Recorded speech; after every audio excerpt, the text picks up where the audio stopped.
نذرانہ مرید سے لینا اور اس کو قبول کر لینا یہ ہمارے مشائخ کے ہاں مروج ہے، لیکن یہ بات ذہن میں رکھیے کہ نذرانے کا جو تصور ہے مشائخ کے ہاں اس کی بھی ایک حکمت ہے۔ یہ ایک بہت بڑی NGO ہے۔ سارے مریدین نے آ کے اپنی حاجت اپنے پیر سے کہنی ہوتی ہے، میری بیٹی جوان ہے، شادی کا انتظام نہیں، حضرت آپ دعا کر دیجئے۔ مرید تو کہہ کے چلا گیا، پیر تڑپتا رہا کہ میں کیسے انتظام کروں اس کا۔ صرف ہاتھ اٹھا کے دعا ہی نہیں کرنا تھا، اس کی دوا بھی کر دی تھی۔ اب دوسرا مرید آیا جو امیر تھا، تو اس نے نذرانہ پیش کیا تو پیر کا دل خوش ہو گیا کہ میرے اس غریب مرید کا کام بن گیا۔ پھر اس کو بلایا اور چپکے سے اس کی عزت نفس کو ملحوظ رکھتے ہوئے اس کے ہاتھ میں دے دیا کہ بیٹا جاؤ اور اپنی بیٹی کی شادی کر لو۔ یہ ایک بہترین طریقہ کار ہے، غریبوں کو دو اور امیروں سے لو، لیکن یہ تو ان سے بھی لے لیتے ہیں جن کے گھر میں جو ہے وہ نان شبینہ بھی میسر نہیں ہے۔ کبھی آپ نے دیکھا ہے کوا بعض کا بچوں کے ہاتھ سے روٹی چھین کے لے جاتا ہے، تو یہ اس کوے کی طرح ہوتے ہیں کہ غریبوں سے بھی نذرانہ لے لیتے ہیں، جبکہ ان کے پھٹے ہوئے کپڑے اور ان کی حالت بتا رہی ہوتی ہے کہ یہ مزدور بیچارہ پتہ نہیں آج ان کے گھر میں چولہا بھی جلا ہے یا کہ نہیں۔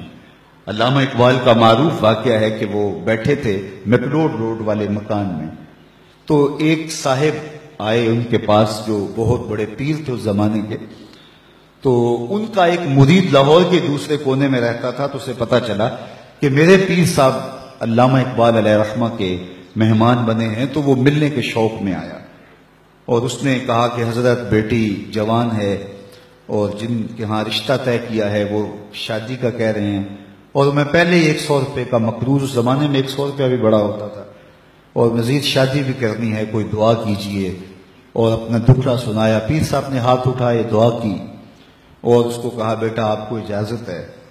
اس نے جیب میں ہاتھ ڈالا اور ایک 10 روپے کا نوٹ نکالا اور پیر صاحب کو نظر پیش کی۔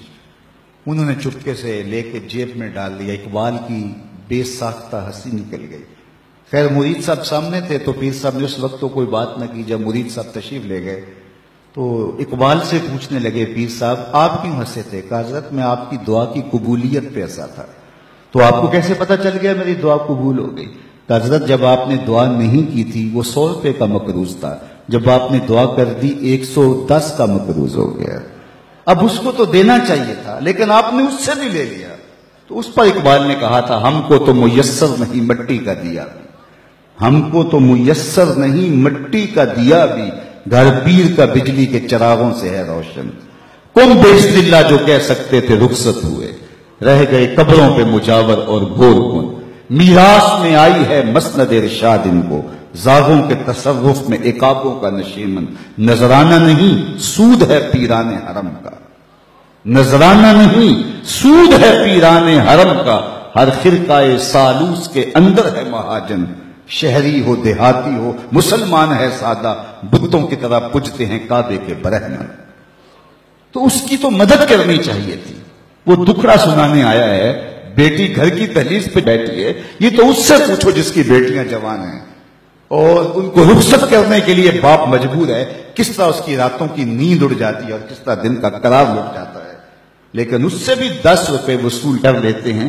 تو آج میں اور آپ دیکھیں کہ ہر ایسا شخص نہیں ہوتا جس سے نذرانہ لیا جائے، کچھ ایسے ہوتے ہیں جن کو نذرانہ دیا جائے۔ پیر ایک ذریعہ بن جاتا ہے، غریب اور امیر کے درمیان ایک پل بن جاتا ہے۔ تو نذرانے کا تصور تو ہے طریقت کے اندر، لیکن اس کا یہ مطلب نہیں ہے کہ نذرانے سے پیر کے کتے بھی عیش کریں اور غریب مرید جو ہیں وہ نان شبینہ کو ترسیں، اور پیر ان نذرانوں سے بٹیرے لڑائے اور شادیاں کرے، اور مرید جو ہے وہ بیچارہ نان شبینہ کے لیے ترس ترس کے زندگی گزارے اور بلک بلک کے موت کی آغوش میں اتر جائے۔ اس لیے نذرانے کے تصور کا انکار نہیں، لیکن اس کا مصرف کیا ہونا چاہیے یہ پیر کی ذمہ داریاں ہیں۔